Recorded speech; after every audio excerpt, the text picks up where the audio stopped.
Hey, this caught me by surprise. This beautiful woods, and I'm going to go and explore it at some point. Before we get into your own work with ReWild, you were surprised by this little kind of find here in Newtown as well. Yeah, absolutely. I moved to Newtown here 3 years ago, and I didn't realise this wood here behind us, Kennedy Wood, was here. It's a beautiful little wood of mixed woodland, right on Quilcha's back doorstep. So with the local tidy towns, we're hoping to do a little project on it soon and make it a little bit nicer. Well, we'll catch up with you later on. I know you're going to do a piece, just get the word out, and we'll certainly help spread that. More importantly, about a year ago, February 2021, I spoke to you. You had just launched, along with your brothers Ian and Simon and your sister Enya, and well done on that name, Enya. Holy moly! Well done on remembering them all. But yeah, you started up your petition. You got your 10,000, signatures almost straight away. Did you sort of feel then that this was going to be a hard task ahead of you? Yeah, well, to be honest, we didn't know where it was going to go after we got the petition. Like, we started to get a bit of a group gather around us, and we thought, we put the petition to the minister, we hoped it would go somewhere, but in the meantime we said, look, a group is gathering around us, people want to take action on this, let's see where we can go.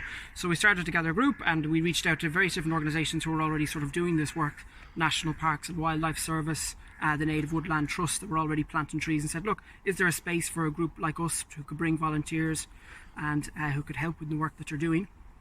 And we got a really good response, because conservation work takes a lot of man hours, a lot of planting trees, and more crucially trampling back grass when you're trying to get trees to establish in new fields. So since we started in January, we've made a website and we've put it out in lots of papers, and we've managed to get over 350 volunteers join us on our mailing list. And we routinely get 15 to 20 people come along to our events, which we do every 2 weeks or so. So it's been great. I love it. No, do you feel that Wicklow County Council seem to certainly have stepped up to a large degree to the sort of eco challenge, and this is part of it? I know that they've just released a grant, for example, for 500 for communities to sort of build, to plant native trees in hedgerows, and I think they're all part of the EU policy. By 2030, the hope is that 30% of the land here will be biodiversity. Is that all sort of heading in the right direction? Do you think there's a certain amount of greenwash going on?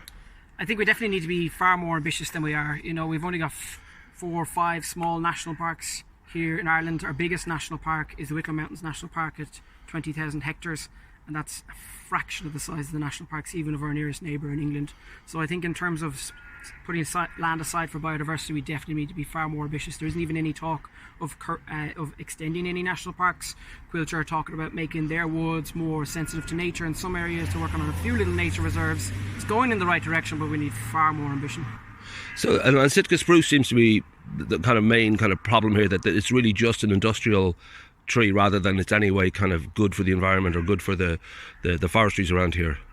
Absolutely. A Sitka spruce plantation is no more than a farm, really, that's been used for timber production. The biodiversity value with them is very low. Very few species, or especially our own native species, like to hang out in Sitka spruce woods. You'll notice if you ever go walking up along the mountains, if you go into one of the conifer plantations, how eerily quiet it is compared to woods, or even just your own back garden, because there's so few birds, maybe just chaffinches that mostly like to make their home there. So those are definitely just farmland. Is that going to change? Like, is there a recognition of that from the Wicklow County Council and others? Well, I suppose that area of land we're talking about is Quilcha. Yeah. So it'd be up to Quilcha to sort of see if we can try to reshift that balance. Like, we need timber production. Timber is a good product. It's a renewable product. But I suppose we've gone a bit too excited with the Sitka spruce plantations. Specifically, some of them being planted in places in the national park, which we realise now that they're not even commercially viable. So a few decades ago, we might have got a bit too excited with Sitka spruce planting. And hopefully, we're hoping to work with Quilcha. We're hoping to work with national parks and see if we can just restore a little bit more of a balance there. Have a few more wilderness cores in some of the valleys up around the national parks. Now, we should talk about Snapshot Europe, which is a project where you've got 10 cameras. They're tracking all the various different wildlife that pass through. This is a Europe-wide kind of program, obviously.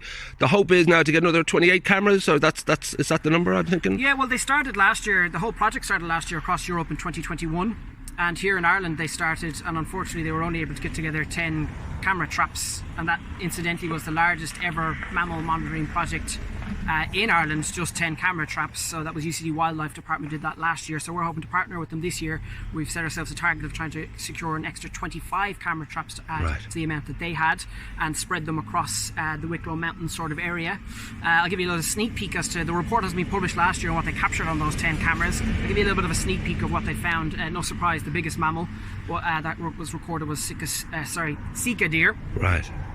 725 events of Sika deer were captured on the camera traps The next most common animal after that was a massive jump down to red fox, which they captured 37 times. They also captured 5 red squirrel, 3 pine marten and 1 badger. So you can see there's a massive imbalance there as to the mammals that are roaming the Wicklow Mountains. And you weren't tempted to throw in a Bigfoot or something just for the tourism? Well, I wasn't involved last year, but yeah. Now we should give a shout out to Hub 13 and also Special Ops Adventures. They both sort of sponsored cameras. Now €218 will cover the camera, cover all the equipment, and you'll have your name kind of associated with it. So that's really an appeal out there for those who'd like to get involved and just help this, extra 25 cameras, which would be a huge. Absolutely. And we've got a few other, just this morning, Green Sea Nurseries in Kilpetter have also sponsored a camera. We just thought it'd be a nice way for a business to show their environmental awareness and their commitment to Wicklow's wildlife. If they want to sponsor a camera, we'll put their name on the camera and it'll be on it for life. And every time we report any of the images online, we're hoping to get a lot of traction around this in September and October when the project's happening. And when we report the images online and in the paper, and with yourself, Paul, we'll definitely name the camera that the various images were captured on. So when it comes to ReWild Wicklow, it's sort of grown. I know you've been to the Dáil, you've got funding, thankfully, but it's a huge undertaking, as I said. Do you kind of have a hope or a game plan that 5 years, 10 years, we should be sort of, there in some way of having made a difference? Yeah, it's a tough one. We're chipping away at it. I suppose the long-term goal, as I said, ultimately to be to expand the national park in Wicklow. There's a lot of beautiful valleys that are quilcha at the moment, surrounded by a national park on the highlands, and that could be put back to nature and mixed native woodland. That'd be the long-term hope of our organisation, is to find more space for nature here in our county, balancing the land. Well, nicely done. I'll obviously keep tabs with you. We'll hopefully see progress as we go over especially the coming months. Now we'll put out the fact that the cameras are there to be sponsored. Yep, we're excited. But well done. Thank you.